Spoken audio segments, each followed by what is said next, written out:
This chapter has been named as the Golden Period because it was in this period that a serious attempt was made by a number of saints, sages, poets and other reformists to do away with the harmful caste system without sacrificing the essential good teachings of Hinduism. They basically propagated the Hindu teachings but kept the caste division out of the religion. They also propagated humility as the most important divine virtue. They usually sang in their popular vernacular languages instead of in Sanskrit, which was out of reach for most commoners. In the Hindu culture, devotion to God became a way of life. The Bhakti or devotional era started first in South India with the Alvar and Nayanar saints in the 6th century CE. The Alvar saints sang about Lord Vishnu, while the Nayanar were devotees of Lord Shiva.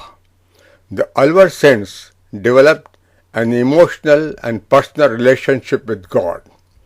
They would describe Vishnu as the incarnate Lord Krishna in the form of a beloved and charming cow herder, and themselves were the maids, the gopis, who would be love-torn in separation. It is believed that the impact on Hindu society of these saints, poets was so enormous that the personal God became more accepted than the abstract, formless divine. The Shiva saints too followed a similar approach. Svakiyar, a Tamil saint of the 9th century and a Shiva devotee, wrote many poems. He extolled people to seek the divine within their own hearts, and he shunned the caste system. The poetry of these Dravidian saints later influenced the devotional traditions in various regions of India. The second wave of the Bhakti movement, which started in the northern and western parts of India, began in the 13th century. The saints of this era belong mainly to the Vishnu sect of Lord Krishna and Lord Rama. They would often compose songs of personal experiences with the Lord in the form of a Saguna God, God with form, or they would describe the Lord as formless, a Nirguna God.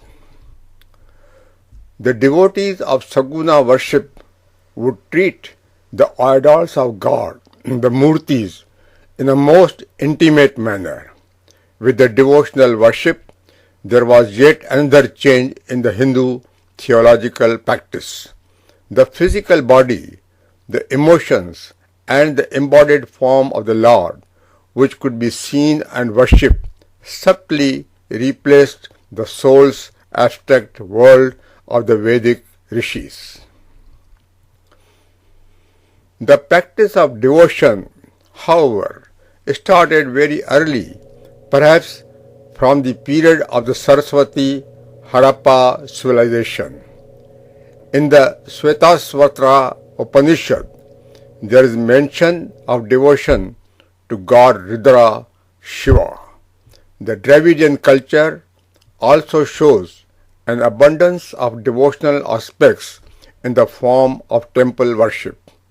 The devotional form of worship became even more popular later because the vast majority of the population would have clearer access to it than to the jnana, knowledge, or yoga, or karma, action yoga.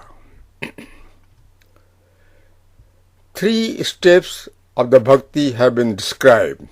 Samarpan, surrender.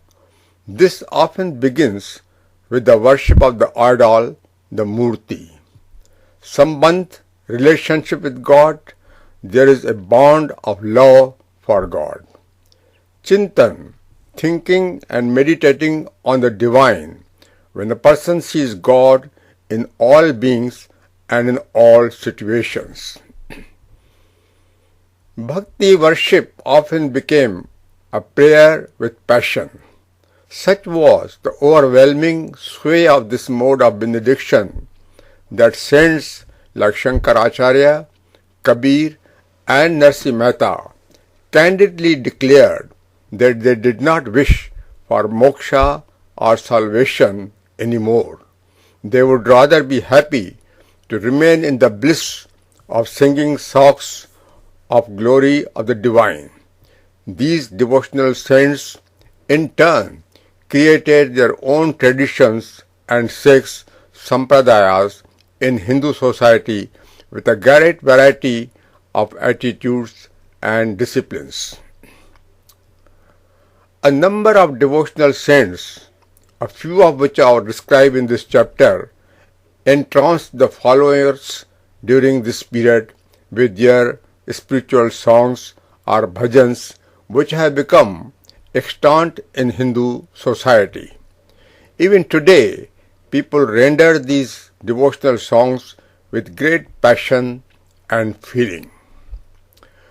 Bhagat Namdev, Sant Gyaneshwar, Sant Kabir, Guru Nanak Dev, Bhagat Narsi Mehta, Vallabhacharya, Chaitanya Mahaprabhu, Goswami Sant Tulsidas, Bhagat Surdas, Sant Haridas, Sant Ravidas, Sant Mirabai, Sant Swami Ramdas, Sant Tukaram have been included in small passages.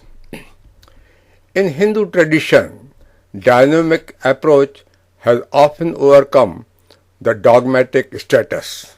Said Dada Jashan Vaswani, we often cannot perform complex and difficult spiritual practices, sadhana.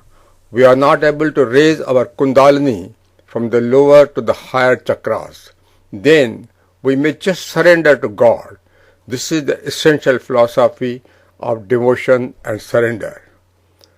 This type of God worship became more popular when common man worshipped God directly without the intervention and help of the middleman, the priest or Swami.